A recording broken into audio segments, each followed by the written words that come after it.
Necklacing is a horrific torture that involves forcing a rubber tire filled with gasoline around a victim's chest and arms, and then setting it on fire. The victim may take up to 20 minutes to die, suffering severe burns in the process. In South Africa, Nigeria, and India, necklacing was a common sentence carried out by angry mobs to punish suspected thieves and rapists in the 1970s and 80s. Brazilian drug lords are also known to have necklaced their enemies, most notoriously the journalist Tim Lopez in 2002. After he was kidnapped by local drug dealers, his hands, arms, and legs were severed with a sword while still alive. They then stuffed his body in gasoline-filled tires and set it on fire.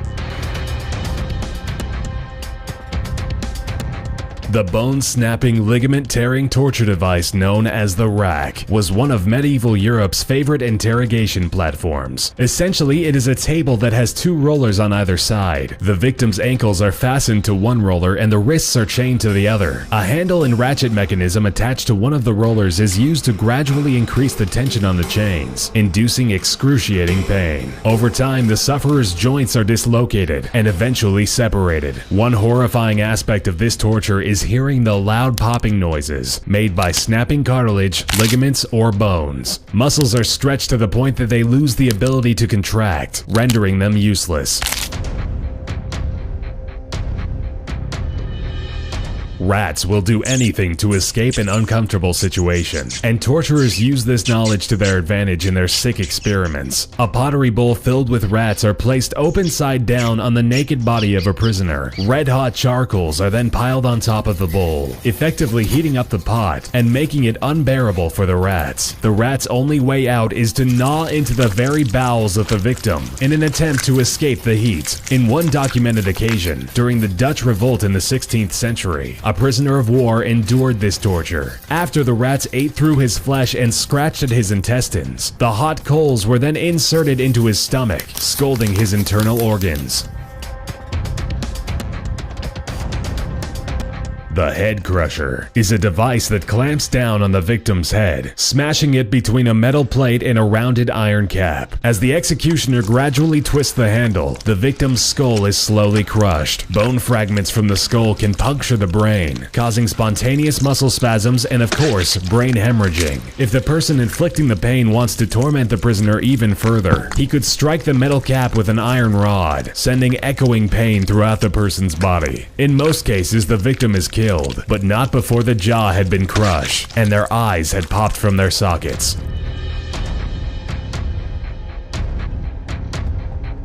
The Tucker telephone was an electroshock apparatus used in Arkansas Tucker State Prison in the 1960s and 1970s. Inmate doctors would use this torture device on unruly prisoners. The device worked by placing a ground wire around the big toe of a prisoner while clamping the hot wire to the person's genitals. The wires were then hooked up to a telephone that had been modified to send electric shocks. As the phone was being cranked, piercing electrical currents were sent throughout the prisoner's body. In prison slang, a long-distance call was a series of electric shocks in a row. Any inmate that passed out from the experience would be splashed with cold water and shocked again, intensifying the agony.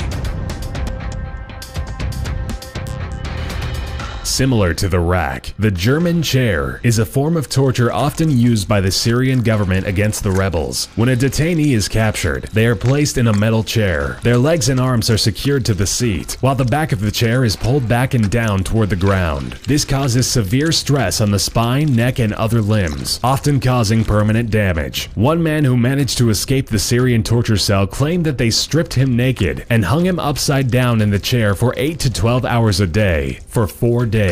He says the pain was so excruciating that he begged his captors to kill him. He still has uncontrollable twitching as a result of the torture.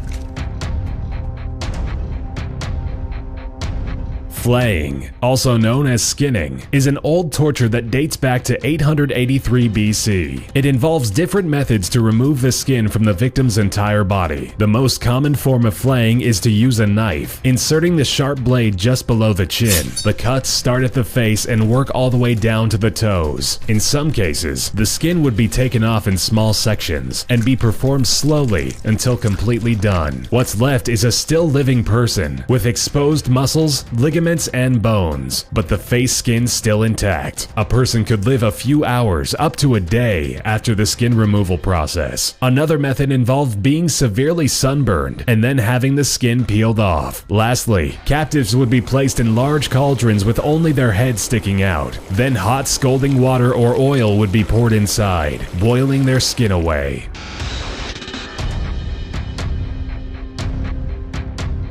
Impalement was and is one of the most gruesome ways of dying imaginable. The arms and legs are strapped to the ground by pegs, rendering the person immobile. A large oiled wooden stake is gradually forced into the body, usually into the anus. They made sure that the stake wasn't too sharp, or the victim might die too rapidly from shock. There were many instances where victims were impaled through other bodily orifices, or through the abdomen or chest. Infants were sometimes impaled on the stake, forced through their mother's chests. When the pole was then raised upright, the victim was left to slide down the pole with their own weight. It could take the victim up to 3 days to slowly die. This method of torture dates back to 1772 BC, but was made famous by 15th century Romanian Vlad the Impaler. Bram Stoker's 1897 novel Dracula was inspired by Vlad's name and reputation. Recorded instances of impalement are as recent as 1919, during the Armenian genocides.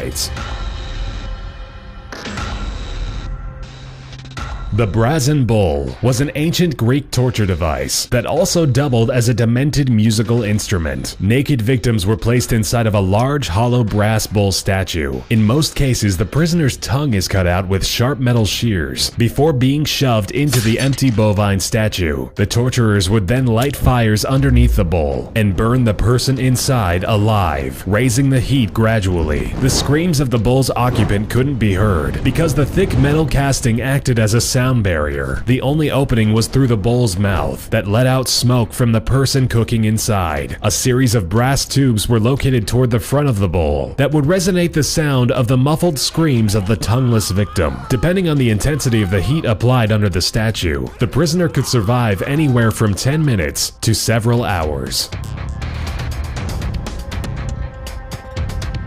The Judas cradle was a pyramid-shaped seat that a prisoner would be forced to sit on. The victim would be raised over top of the structure with the aid of ropes and a harness. As the person is lowered down, the top of the pyramid would be lined up to enter the anus or the vagina and cause unimaginable pain and discomfort. The feet would be bound together so that if one leg moved, the other one would too, enacting more pain. The subject is tortured by intense pressure and stretching of the orifice, eventually succumbing to tears in muscle tissue. Torturers would prolong the interrogations by raising the victim off of the seat overnight and then continuing the torture the next morning. If the victim didn't die from shock, exhaustion, or impalement, they could have died from infection, as the Judas cradle was rarely clean between tortures.